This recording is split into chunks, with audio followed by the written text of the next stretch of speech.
মানকাছাৰৰ 3 যুৱকক ভয়ংকৰ আক্ৰমণ।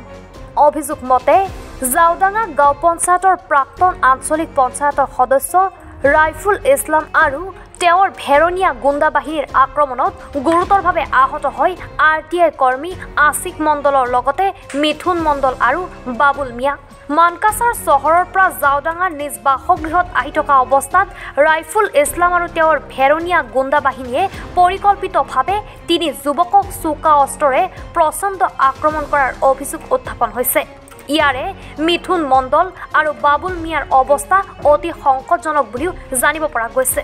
এইফালে ভুক্তভোগীয়ে মানকাছাৰ থানাত ঘটনা সন্দৰ্ভত আক্ৰমণকাৰী দলৰ ৰাইফুল ইছলাম, জাকিৰ ইছলামৰ লগতে 6 জনৰ বিৰুদ্ধে গোচৰ ৰুজু কৰে। বৰ্তমানে ৰাইফুল ইছলাম, জাকিৰ ইছলাম পলাতক অৱস্থাত আছে বুলি জানিব পৰা গৈছে। আমাৰ ঘৰত ইয়াত জাওডাঙা মানকাছাৰত মানে আহি আছিল হ আমি 3 জন বাইকৰে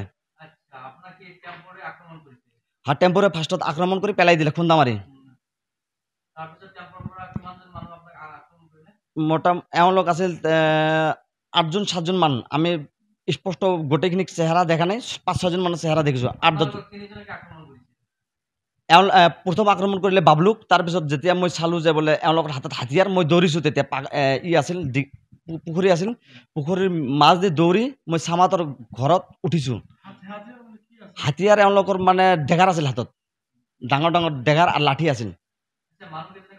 চিনি পাইছোঁ মই। আমাৰ এই যে ৰাইফুল হয়, জাকিৰ হয়, তাৰপিছত তাৰ সৰু ভাইটি ৰাণা হয়, তাৰপিছত তাৰ এটা চাচাৰ ল'ৰা চাদ্দাম হয়, তাৰপিছত তাৰ এটা ভতিজা ভাইস্তে বুলি কয়, তাৰ নাম হৈছে দীপজল বুলি জানো আমি। মানে আমি তাৰ নামত RTI কৰিছিলোঁ। তাৰপিছত এয়া ৰাইফুলৰ নামত, ৰাইফুল আমাৰ কাউন্সিলৰ হয়, RTI কৰিছোঁ। তাৰ কিবা কিবি মানে অসুবিধা হৈছে চাগে। আৰু তাৰ এটা ভায়েক আছে জাকিৰ নাম, ই মানে গুৱাহাটীত ধৰা খাইছিল, 22 মাহ জেল খাটিছে NDPS কেছত।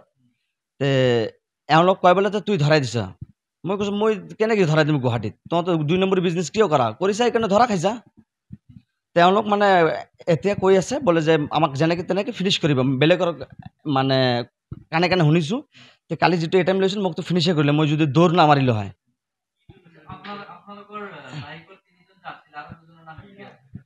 এই আৰু 2 জনৰ নাম, এটাৰ নাম মিথুন আছিল, ই অলপ সুস্থ হৈছে।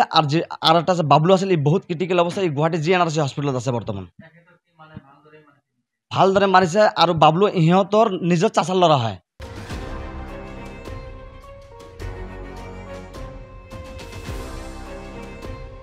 Bureau report, any Bharat 24।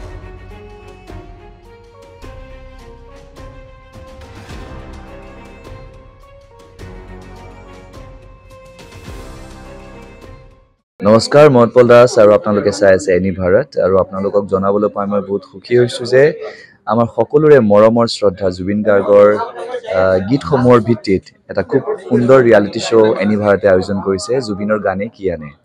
এই প্ৰথম ছিজনটোত অডিশ্যনছ আৰম্ভ হ'ব আগষ্টৰ পৰা অসমৰ বিভিন্ন জিলাত। গতিকে মই সমূহ কলাকুশলী, বিশেষকৈ যিসকল প্ৰতিভাশীল গায়ক গায়িকা আছে আমাৰ সমাজত, তেওঁলোকলৈ মই এটা আহ্বান জনাইছোঁ, তেওঁলোকে প্ৰস্তুত হওক এই ৰিয়েলিটি শ্ব'ৰ বাবে। আৰু তাৰিখটো হৈছে 15 আগষ্ট 2024 চন। এনি ভাৰতৰ অডিশ্যন, জুবিনৰ গানে কি আনে।